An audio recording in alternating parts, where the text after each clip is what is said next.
Hello, everyone. My name is Morgan Vandenberg. Thank you very much for the warm introduction. As he said, that I am a second-year master's student in the Advertising and Public Relations program. And today I'll be speaking with you about how artificial intelligence is not only impacting our field, but society as well.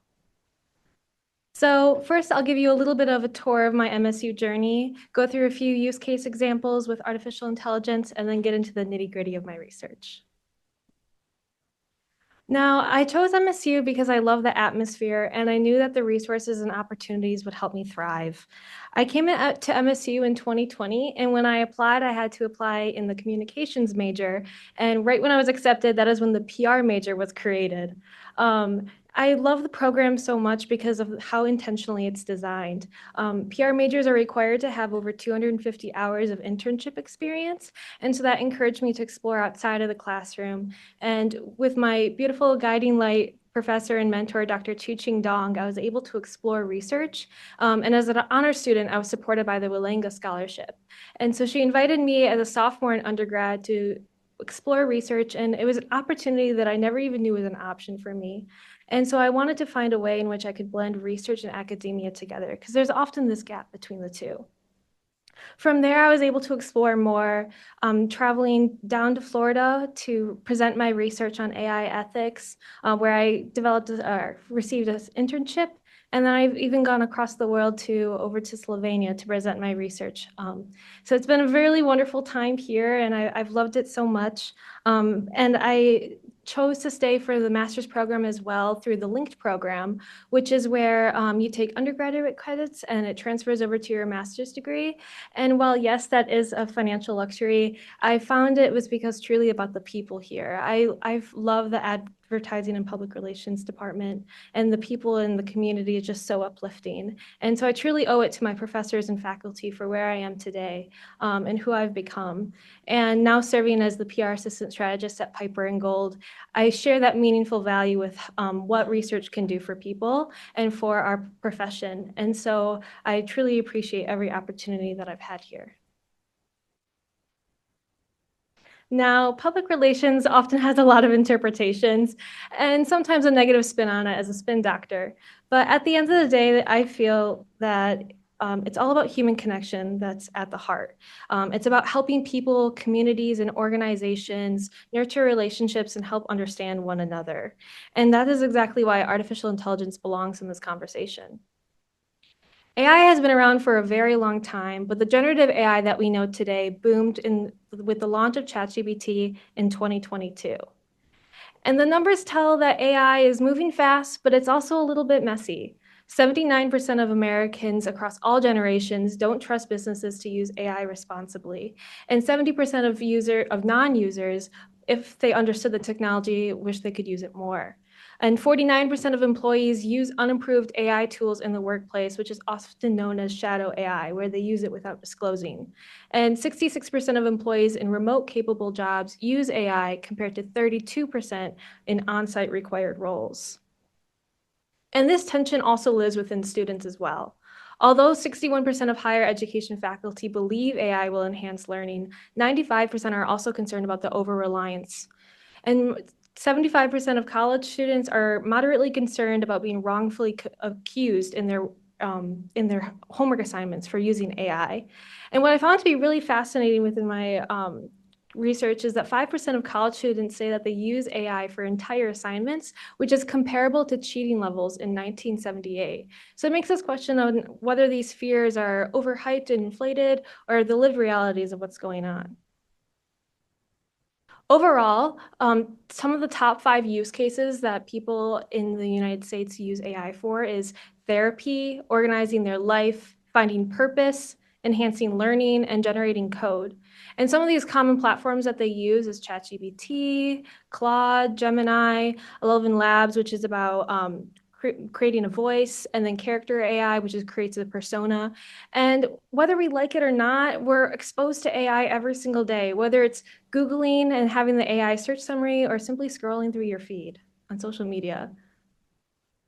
Now, one of these instances that really ignited my research with Dr. Chuqing Dong was involved the mass violence situation at Michigan State University, and Vanderbilt released a letter to their students using phrases like, "Let us come together, reaffirm our commitment. We can honor the victims and create a more safe and compassionate future."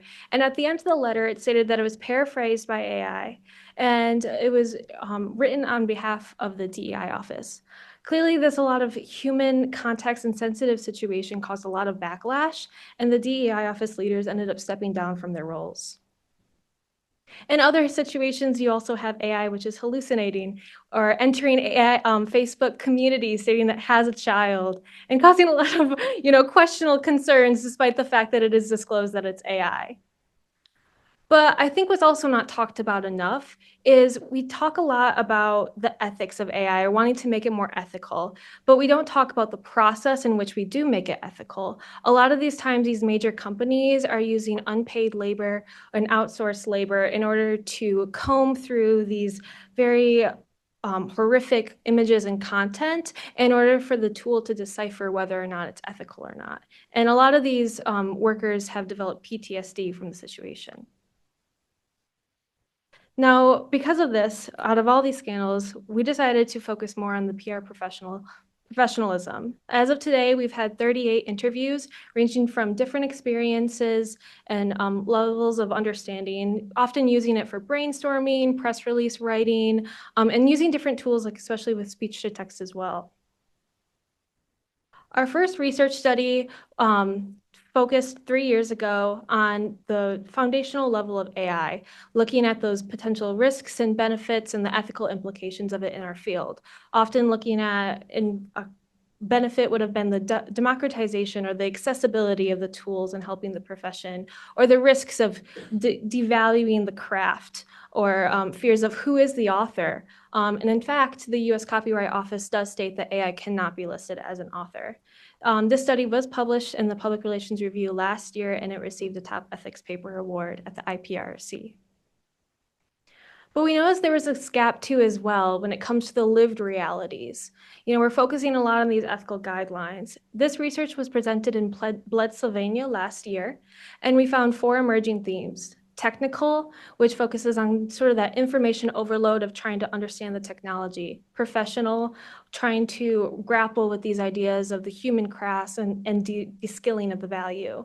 Psychological, those fears and uncertainties, but also the guilt as well with using the tools. And then organizational, looking at overall, do they have guidelines? And a lot of times they don't. A lot of it is uncertainty. And oftentimes these organizations will have an informal AI cheerleader, is what we like to call them, who will try to promote a more innovative organizational culture. Some of these examples that I showed today here too, as well as showing, I don't know how to write anymore. There were certain situations where younger professionals had too much over-reliance, or these jokes that professionals throw around that they're just contributing to their own eventual demise. Also recognizing too their own implicit biases when they use these tools and how that can reflect within their work. And these questions of whether or not it's cheating. But also lots of satisfaction too, acknowledging that at the end of the day, it's about the outcome and the customer experience. And so sometimes we do have to sacrifice our own skills in order to meet a successful outcome if it means keeping up with these tools. Now, we've talked a lot about these risks and benefits and these ethical usages, but when it comes to the workplace, yes, it's talked about a lot, but oftentimes what we don't talk about is how people are actually using them. And I've noticed within my research is that a lot of times people do have difficulty facing these conversations. They may be using it discreetly, such as the statistic shows, but oftentimes they aren't talking about it. And so I applied a dialogic communication theory to look at how professionals were currently employing the dialogic principles within their practice, and also what are their overall concerns and expectations with having this dialogue in the workplace. Dialogue focuses on 5 principles: mutuality, looking at that inclusion; propinquity, which is about the timeliness and earliness of the conversation; empathy, putting yourself in the other person's shoes; risk, looking at the willingness to be vulnerable within the conversation and kind of having this positive reframing. And I found risks to be the most difficult with people as well.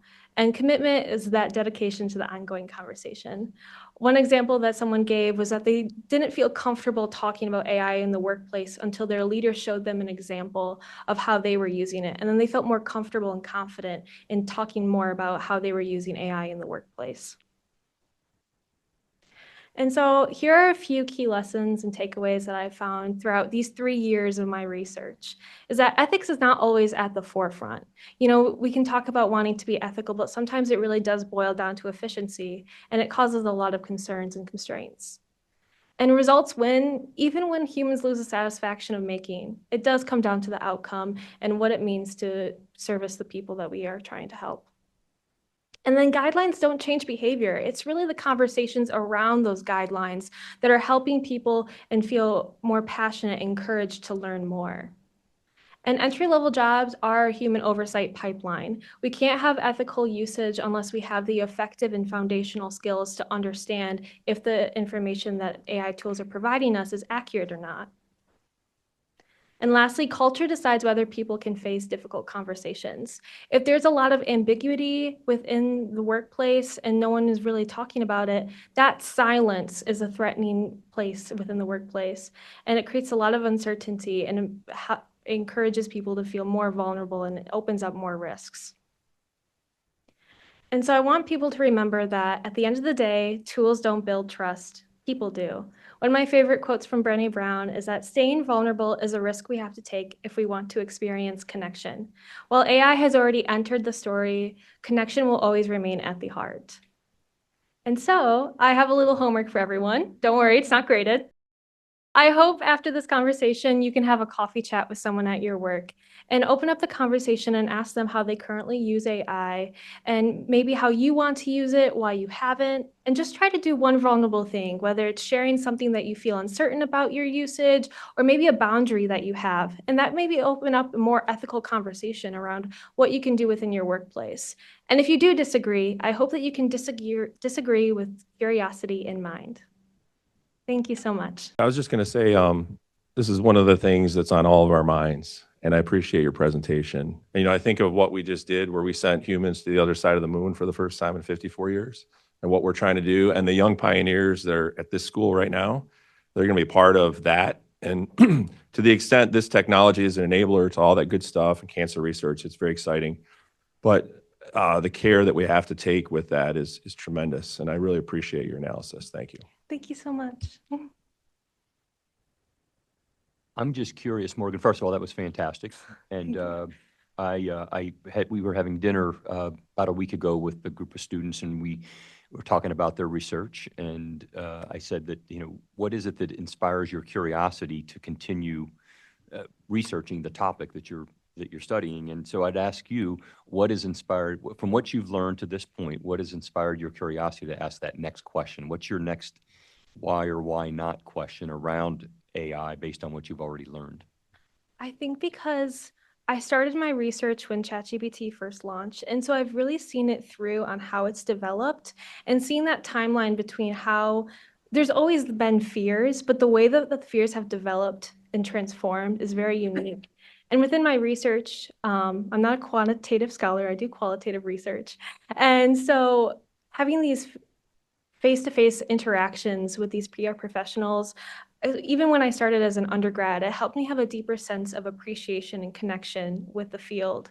And so having these conversations, I think, just keeps me really motivated and ambitious to continue the conversation and see where gaps that I left and see just where the road is taking me. Great. Did you notice any difference in the responses of the participants based on age? I would say more so it was actually on seniority. I don't think it was really much on age. I think there is a lot when it comes to organizational culture. There were a lot of leaders who embraced the tools and felt more confident within their job security. And a lot of times they feared more for younger practitioners. And those younger practitioners, they did have those fears, they were greater. And I think for them, they had, I think, we're in a time now where I started this when I was like a sophomore, junior. And so when ChatGPT had launched, I was already preparing to graduate, but now you have younger practitioners in this field who have been learning and educating directly with it since the beginning. And I think for them that those fears are greater, and they place more value on the human element. Whereas with leaders, they're more embraced with the innovation. I had a leader who told me that they had an entire department that was still relying entirely on paper. And for her, she was like, how do I do this? So in that scenario, she grappled stronger with trying to get the younger practitioners to embrace the tools. But it really came down to the leaders who were those cheerleaders and being innovative. Thank you. Thank you so much for your presentation. It was awesome. AI is a big deal in higher ed. We were at a professional conference, maybe last week or the week before, and there were so many sessions on AI. Like there's, it's kind of like the boogeyman in some spaces, and people are terrified in other spaces. So thank you for just kind of giving us a human aspect to an element to this machine that is awesome, but also you brought in the ethical concerns. I'm just so glad.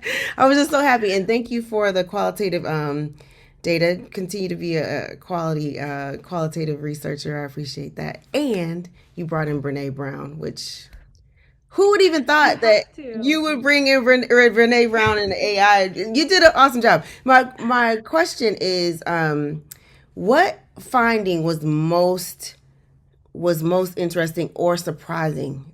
I think that difference between the human element, like where people place human value. Everyone agreed that we need human value within the work, and we talk a lot about ethics.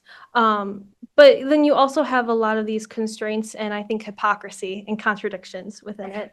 And so seeing those differences between how leaders and younger practitioners approached the conversation with me, but also recognizing too their organizational culture to begin with, was really fascinating to me. And I just loved knowing that with how much pressure and I think competition there is at least within our field with standards of developing ethical guidelines, that's really not the point. It's really about those conversations and our willingness to learn and to be curious, because you can't hold ethical guidelines accountable. It really does come down to that trust. And so how do you have that confidence with other people as much as you want to love your coworkers and hold them to those standards? If you have this ambiguity, it's difficult. And so I think knowing that was really treasurable for me. That was my favorite part of your presentation. The ethical guidelines without relationship is of no consequence. I just appreciated that so much. And your Brene Brown quote. Keep up the good work. Let me know. Send me some links so I can read more. Hopefully I will have another published paper soon. So Thank you. Be happy to share. How has your relationship with AI evolved throughout this research journey? Oh, that's a great question. I think similar to everyone at the very beginning, I was very worried, and I had a lot of, and that's, I think, a thing that you have to be difficult and conscientious of when you're writing research papers is you don't want to put your own bias into it, especially if you have any negative reservations surrounding it. And so I have to keep that in mind. And for me, I find it is wonderful for speech to text translations, and that's what we have only used it for. And I think for me that has been helped. Otherwise, I try to separate my opinion from it with others, and focusing primarily on it as solely a concept of a tool with speech to text or refining grammar, understanding that my flows are logical, someone had brought up a really great point of recognizing whether using it at the beginning of a brainstorming or at the end of the reflection to be a critical analysis. And I thought that was a really profound way of framing the tool. Well, Morgan, thank you. This is very inspiring, and you've got a great future ahead.